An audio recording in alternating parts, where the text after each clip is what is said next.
जब रोहन कॉलेज में था तब माँ उन्हें और दुनिया को छोड़कर जा चुकी थी। एक कामवाली बाई सकू थी जो सुबह से लेकर शाम तक उनके घर का सारा काम करती थी। नई नई शादी हुई थी, इसलिए सकू बाई का दिन भर अब घर में रहना सीमा को अपनी प्राइवेसी में बाधा सा लगता था। इसलिए अब सकूबाई सुबह खाना बनाना, कपड़े और पोछा करने के बाद चली जाती और वापस शाम को आकर खाना बनाती।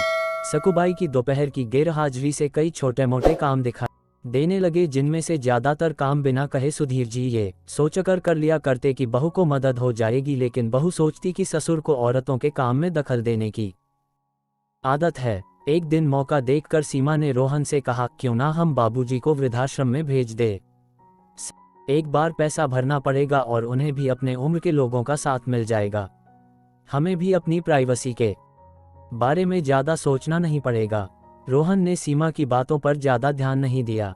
कुछ दिन ही थे कि बाबूजी अपने दोस्तों के साथ एक हफ्ते के लिए टूर पर गए और इत्तेफाक से इसी दौरान सकूबाई भी छुट्टी पर थी।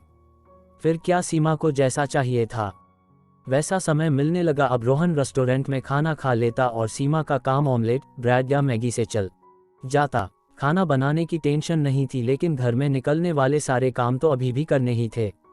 ससुर जी की गैर हाजिरी में सीमा को एहसास हुआ कि वह बिना कहे ही जो काम कर लिया करते थे उनसे कितना फर्क पड़ता था। छोटे मोटे लगने वाले ये काम भी काफी समय और एनर्जी लेने वाले थे। कुछ दिन बीतने के बाद एक दिन रोहन सीमा को कहता है, चलो आज कहीं बाहर घूमकर आते हैं। सीमा बड़ी खुशी सज-धज कर बाहर घूमने के लिए तैयार हो जाती है। रोहन सीमा को अपने घर से 4 किलोमीटर दूर एक चौल में लेकर आता है। एक आदमी रोहन के हाथों में एक चाबी देता है। रोहन उस चाबी को लेकर चौल का एक कमरे का दरवाजा खोलता है। कमरा खुलते ही 2 रूम वाले उस छोटे से अंधेरे से भरे घर के अंदर रोहन सीमा को लेकर जाता है और कहता है, कैसा लगा तुम्हें हमारा नया घर। रोहन कहता है, हम अगले महीने से इसी मकान को भाड़े से लेकर रहेंगे अलग और अपनी प्राइवेसी का मजा लेंगे। अभी मेरी आमदनी के हिसाब से हम इसी को अफोर्ड कर सकते हैं। रोहन का ये व्यवहार सीमा के समझ में नहीं आया। वह चौंकते हुए कहती है, हमारे पास अपना इतना बड़ा घर तो है, फिर क्यों हम भाड़े से रहेंगे। रोहन उसे टोकते हुए कहता है, सोच समझ कर बोला करो, वह घर हमारा नहीं है, वह माँ बाबूजी का है। तुम्हारे पास 1 महीना है सोचने के लिए कि तुम्हें आगे क्या करना है। दोनों वहां से वापस अपने घर लौट आते हैं।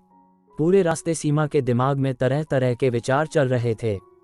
घर पहुंचते ही उसने रोहन से कहा, माना कि ये घर माँ बाबूजी का है, लेकिन क्या हमारा इस पर कोई हक नहीं है।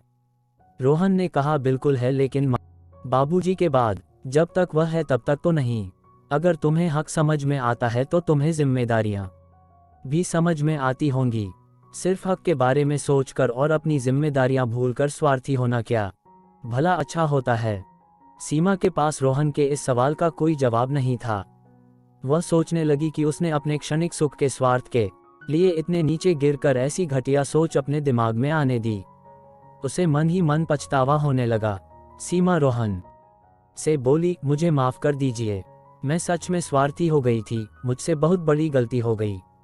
रोहन, तुम्हें पछतावा हुआ, मेरे लिए यही काफी है, मैं तुमसे नाराज नहीं हूँ।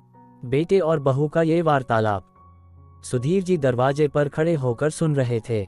उन्होंने आसमान की तरफ देखा और बोले, भाग्यवान तुम, धन्य हो जो तुमने ऐसे बेटे को जन्म दिया है।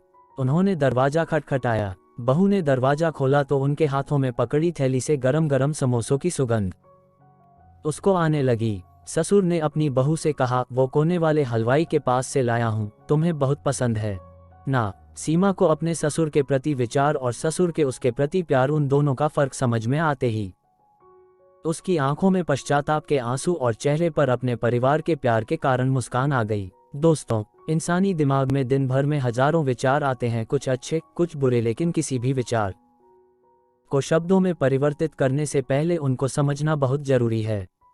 अक्सर विचार और वास्तविकता एक दूसरे से मेल नहीं खाते हैं। हमारे बुजुर्ग जो हमें बोझ लगते हैं, जिनसे हम बात बात में चिढ़ जाते हैं, और ऐसा इसलिए होता है क्योंकि हम स्वार्थी होकर सोचते हैं और हम उनके योगदान को समझ नहीं पाते। वह हमारे जीवन में बहुत अहम किरदार निभाते हैं।